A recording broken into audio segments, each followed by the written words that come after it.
요한계시록 2장과 3장은 예수님께서 소아시아에 있는 7교회에 보낸 편지입니다. 오늘 2장에서는 그중에 에베소 교회, 서머나 교회, 버가모 교회, 두아디라 교회에 보내는 편지가 나옵니다. 각각의 교회들에 보내는 편지의 말미에 귀 있는 자는 성령이 교회들에게 하시는 말씀을 들으라 하고 반복되어서 나옵니다. 교회들에게 하시는 말씀이라고 이야기합니다. 한 교회에 주시는 말씀이면서 동시에 모든 교회들에게 하시는 말씀이기도 합니다. 이 편지의 내용들은 당시 이 언급된 각각의 교회들의 그 구체적인 사정을 반영하고 있는 것이기도 합니다. 그와 동시에 모든 교회들에 적용되는 보편적인 내용을 담고 있기도 합니다. 오늘 말씀을 통해서 우리 교회에 주시는 주님의 음성을 들으시기 바랍니다. 여러 교회들에 주시는 이 편지가 동일한 형식이 반복되어서 나옵니다. 먼저 보내는 분이 예수님이시라는 것을 나타냅니다. 예수님의 형상의 특징들을 하나씩 다르게 언급해서 보내는 사람을 소개합니다. 그리고 다음으로 교회의 좋은 점, 장점에 대해서 칭찬을 해주십니다. 이어서 부족한 점을 언급하면서 책망하십니다. 그리고 회개를 촉구합니다. 회개를 하지 않으면 어떠한 심판을 받는지, 또 회개할 경우에는 어떠한 상급을 받게 될 것인지를 언급해 주십니다. 마지막으로 믿는 자에게 약속된 그 축복을 선언하는 것으로 이 편지를 마무리합니다. 먼저 1절로 7절은 에베소 교회에 보내는 편지입니다. 에베소 교회는 고난 가운데서도 인내한 교회입니다. 주를 위해서 많은 수고를 감당하였습니다. 특히 거짓 교사들을 잘 분별하고 그들의 거짓됨을 드러내었습니다. 이 거짓 교사들은 사도라고 자처하였고 상당히 논리적으로 말씀을 전하였습니다. 정확한 기준이 없다면 그 사람이 참된 사도인지 아니면 거짓 교사인지를 분별하기가 쉽지 않았을 것입니다. 또 니골라당이라고 하는 이단 종파들도 당시에 활동하였습니다. 그런데 에베소 교회는 이 이단 종파들을 미워하고 타협하지 않았습니다. 하지만 이 에베소 교회에도 잘못이 있었습니다. 그것은 이 처음 사랑을 버린 것입니다. 이 사랑을 버렸다 하는 것이 예수 그리스도에 대한 사랑을 버리고 신앙에서 완전히 벗어난 것을 의미하지는 않습니다. 말씀에 대한 열정이 있는 교회였습니다. 바로 이 말씀에 대한 열정이 말씀이신 예수님에 대한 사랑을 드러내는 것입니다. 첫사랑을 버렸다는 것은 아마도 이웃 사랑을 버렸다는 의미일 것입니다. 이웃을 사랑하고 섬기는 것에 대해서 부족함이 있었습니다.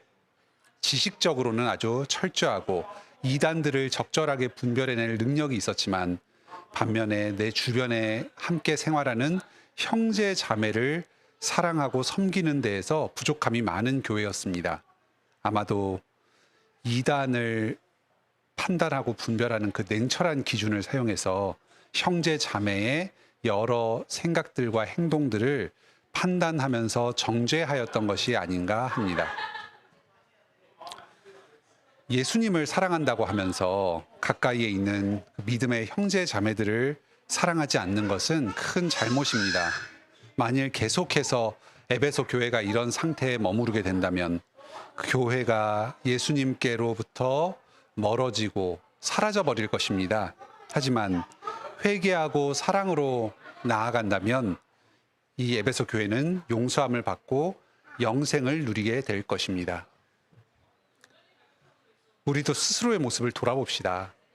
하나님의 말씀을 듣고 배우는 데에는 열심히 있지만 혹시 그 말씀을 따라서 내 주변에 있는 가족들이나 성도들, 이 주변 사람들에게 사랑을 행하고 그들의 연약함과 부족함을 인내하는 데에서는 소홀히 하지는 않습니까? 만일 스스로에게 그런 점이 있다면 어서 회개하고 돌이킵시다. 다음으로 8절로 11절은 서머나 교회에 보내는 편지입니다. 서머나 교회는 예수님을 믿는 믿음으로 말미암아서 많은 고난을 당하였습니다.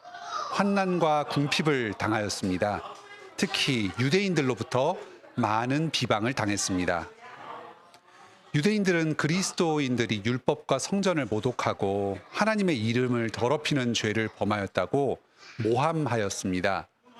예수님이 하나님의 아들이시고 부활하셨다는 사실을 인정하지 않았습니다.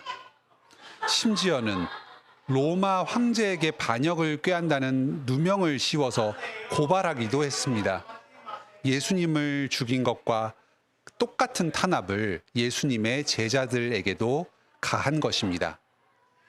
서머나 교인들은 이 유대인들로부터 가해지는 이 죽음의 위협 앞에서도 계속해서 인내하면서 믿음을 지켰습니다. 주님께서는 이 고난당하는 교회를 격려하십니다. 앞으로 이 교회 앞에 더 심한 고난이 다가올 것입니다. 마귀의 음모로 말미암아서 몇 사람이 감옥에 갇히기도 할 것입니다. 열흘 동안이나 극심한 환난을 당하고 결국은 죽음에 이르게 될 것입니다.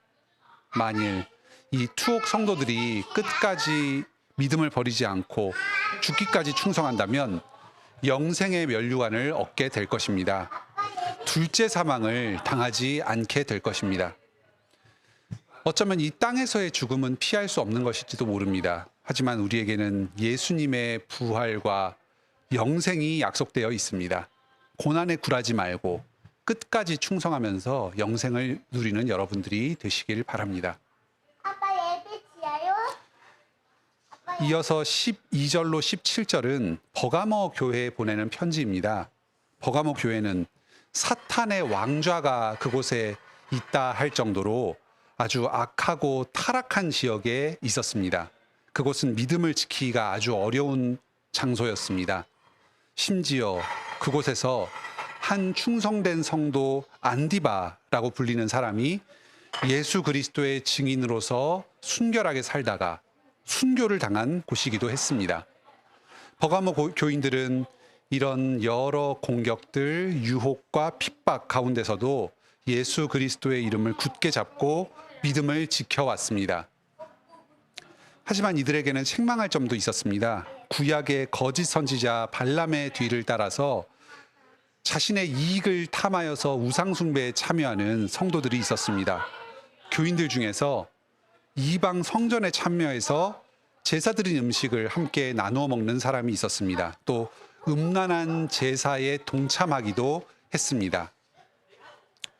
앞에 에베소 교회에 보내는 편지에도 등장했던 니골라당이 여기에도 나옵니다. 아마도 니골라당은 일종의 타협주의 신앙으로서 예수님을 믿으면서도 성전 제사에도 그 이방의 제사에도 적절히 참여해도 괜찮다, 이런 주장을 폈던 것 같습니다.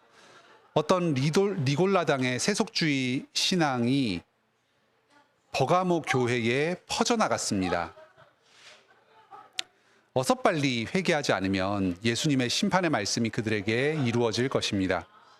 하지만 세속주의에서 돌이켜서 순전한 기독교 신앙으로 나아가게 된다면 감추었던 만나와 흰 돌이 그들에게 주어질 것입니다.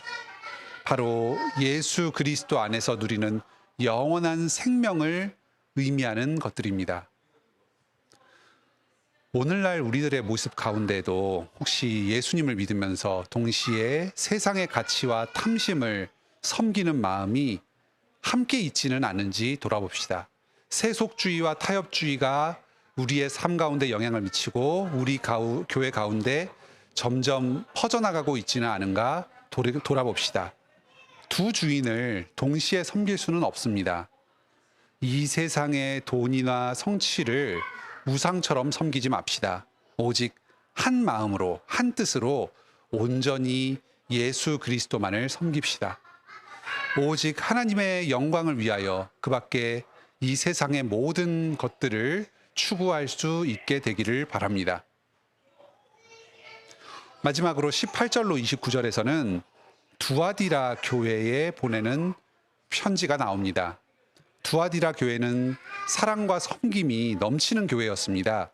19절에 보면 사업과 사랑과 믿음과 섬김과 인내를 하나님 예수님께서 인정해 주십니다. 이런 이 두아디라 교회의 많은 어떤 덕스러운 믿음들이 행동으로 실제적으로 드러나게 되었습니다. 날이 갈수록 교회적인 사랑과 섬김의 열매가 넘치고 외적인 결과물들이 많아지게 되었습니다. 참 감사한 일입니다. 하지만 이 두아디라 교회에는 큰 잘못이 있었습니다. 자칭 선지자 이세벨을 끌어들였습니다. 이세벨은 구약 시대에 북이스라엘의 왕비 중에 한 사람이었습니다. 그런데 이스라엘의 바알과 아세라 우상 숭배를 끌어들인 대표적인 우상 숭배자였습니다. 이 거짓 선지자가 지금 이 두아디라 교인들을 우상 숭배와 음행으로 이끌고 있었습니다. 앞서 버가모 교회에서도 동일한 이 우상 숭배와 음행이라는 잘못을 범하였고 책망을 받았습니다. 그곳에서는 개별 성도들 몇몇이 잘못을 범한 것입니다. 그런데 지금 두아디라 교회에서는 교회 안에 거짓 선지자가 들어와서 성도들을 계속해서 잘못된 말씀을 전하면서 우상 숭배에 빠지도록 유도하고 있었습니다. 예수님은 이미 이 거짓 선지자에게 여러 차례 경고를 하였지만 이 사람은 듣지 않았습니다. 계속해서 이 거짓된 복음을 전하는 일을 계속했습니다. 이세벨과 그들을 따르는 자들이 끝까지 회개하지 않는다면 사망의 심판이 그들에게 임할 것입니다. 큰 환난 가운데 던져지고 사망을 그들에게 보내서 삼키게 할 것입니다. 하지만 두아디라 교회에는 이들의 영향을 받지 않고 끝까지 진리를 지키며 순결한 생활을 하는 사람들이 남아 있었습니다. 이들이 계속해서 자신의 길을 고수하면서 믿음에서 나아간다면 이들에게는 예수님과 같이 만국을 다스리는 권세를 주실 것입니다. 하나님의 원수들을 심판하는 일에 쓰임받게 될 것입니다. 영원한 새하늘과 새 땅에서 왕 같은 제사장으로 예배하면서 온 세상을 다스리게 될 것입니다. 오늘날에도 우리 주변에는 많은 이단들이 활동하고 있습니다. 이러한 가르침에 현혹되지 않도록 주의합시다. 예수 그리스도의 순전한 복음을 이 교회 가운데 계속해서 보존하고 전파해 나갑시다. 우리 성도들은 이 교회에서 전파되는 순전한 복음을 듣는 일에 기뻐합시다. 예수 그리스도의 통치에 동참하는 우리 모두가 되기를 바랍니다. 오늘날 우리 교회에도 여러 현실적인 고난과 유혹들이 많습니다. 하나님과 세상을 동시에 섬기고자 하는 혼합주의가 만연하고 이단의 가르침도 계속해서 확산되고 있습니다. 예수님의 재림이 가까워올수록 이런 어려움들이 더욱더 거세어질 것입니다. 예수 그리스도를 믿는 믿음을 끝까지 붙듭시다. 교회로 모이기에 힘쓰면서 바른 복음을 듣고 경건의 열매를 맺어 나갑시다. 예수님께서 약속하신 영생을 함께 누립시다. 오늘도 예수님과 함께 동행하면서 천국으로 나아가는 복된 하루를 보내시기 바랍니다.